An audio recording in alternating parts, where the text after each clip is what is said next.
All right, greetings. Welcome back to another Black Bear News, where everything is connected.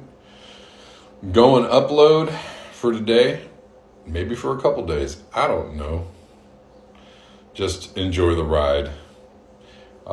If you're here, I'll be back with another live chat stream soon. Also, if you want to support the show, you know how to do it. All the links are in the description box. Try not to support on the platforms. They take all the money and pay me whenever they feel like it. I guess that's all I have as far as updates, and we'll get into some stories. I wanted to read a little bit of this article from Max Wilbert for you, which is called "Efficiency is Bad for the Planet," which is an interesting concept, right? Because everything is all about efficiency. We'll get into it.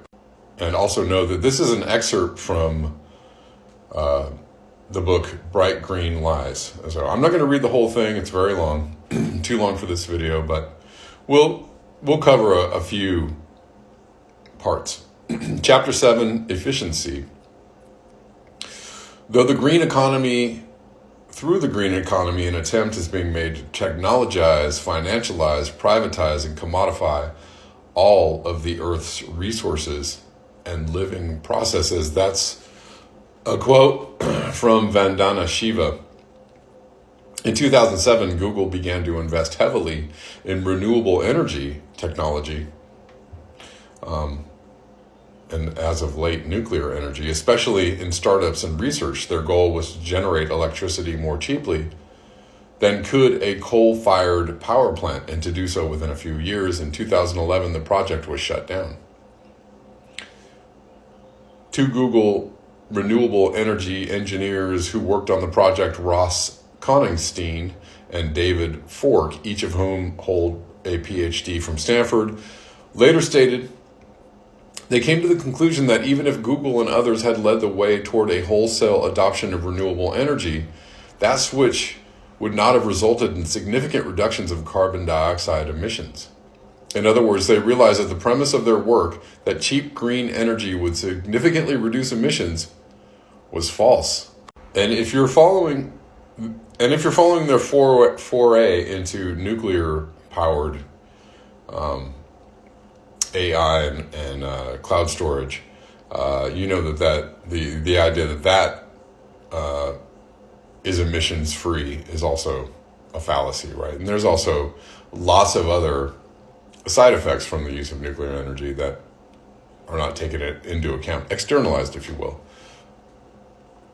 They go on to say, trying to combat climate change exclusively with today's renewable energy technology simply won't work.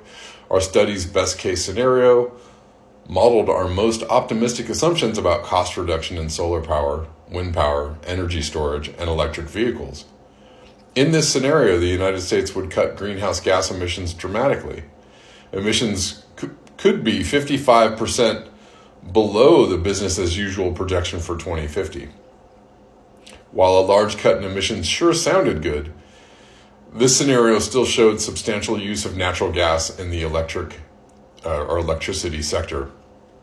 That's because today's renewable energy sources are limited by suitable geography and their own intermittent power production. Wind farms, for example, make economic sense only in parts of the country with strong and steady winds. The study also showed continued fossil fuel use in transportation, agriculture, and construction.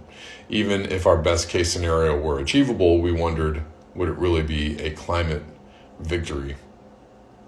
They continued, even if renewable energy technology advanced as quickly as imagined and they were all applied globally, atmospheric CO2 levels wouldn't just remain above 350 ppm. They would continue to rise exponentially due to continued fossil fuel use. He goes on to talk about the problem with efficiency, which is the problem with replacing our current main energy source of fossil fuels with another, supposedly another energy source. Obviously, this is just a transferred fossil fuel energy source. This is not really a new, these are new technologies, but they don't really eliminate the use of fossil fuels. Anyways, here's a question that gets to the heart of the efficiency question. Which scenario would cause less harm to the planet?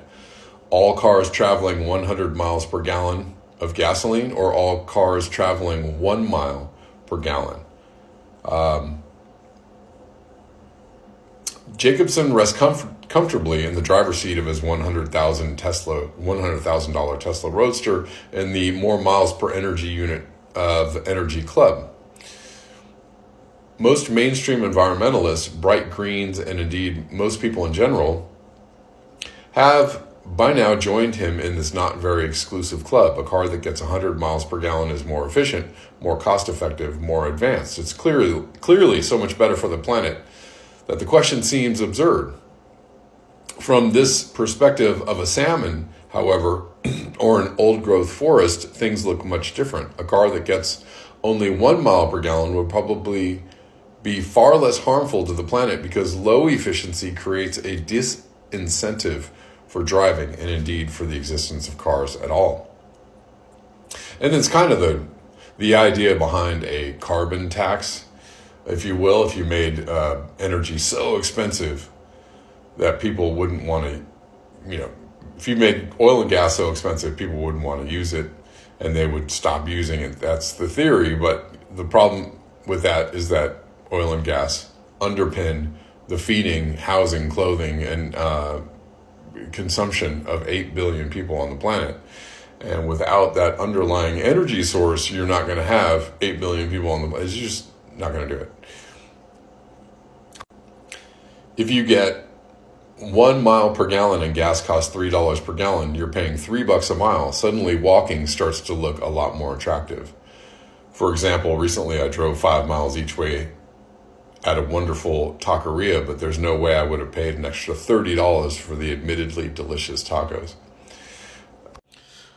Anyways, the main upshot of this story is that the best efficiency you can create is using less energy, finding ways to use less energy, or going back to more primitive technologies, as little as technology is. Technology is awesome, but you got to find also ways to, I guess, trim the fat. I don't know. I'm not really sure what the answer to that is. We're going to switch real quick. For the end of this video, we're going to talk about Social Security for a moment. There's a lot of news reports being generated about Trump's new a Social Security plan that would decimate Social Security in just 6 years. We'll look at it very quickly. This article says Social Security could be drained of cash in just 6 years if Donald Trump becomes president in 2025. Yikes. A report by the Committee for a Responsible Federal Budget warned Monday. The nonpartisan group concluded Trump's stated plan for his next administration would speed up the fund becoming insolvent. Kamala Harris's policies it found would have a negligible effect. This is what they're saying. Among Trump policies that concern the committee are promises that Social Security recipients would pay no federal income tax on their benefits, which I think a lot of people would actually support. He's actually floating getting rid of an income tax altogether, which is a radical idea. Is it even feasible or possible? That's probably not even the point. It's just that the fact that he's throwing these ideas out there that are radical and that probably a lot of people would support that make him, popular, fortunately or unfortunately. Currently, 40% of beneficiaries pay taxes, which go directly back to fund Social Security. The report estimates that the plan alone would cost $1 trillion over 10 years. We're going to listen to Pete St. Onge talk about Social Security for a second. In case you were thinking of retiring someday, there's some bad news from Janet Yellen. Social Security and Medicare are now underfunded by $175 trillion.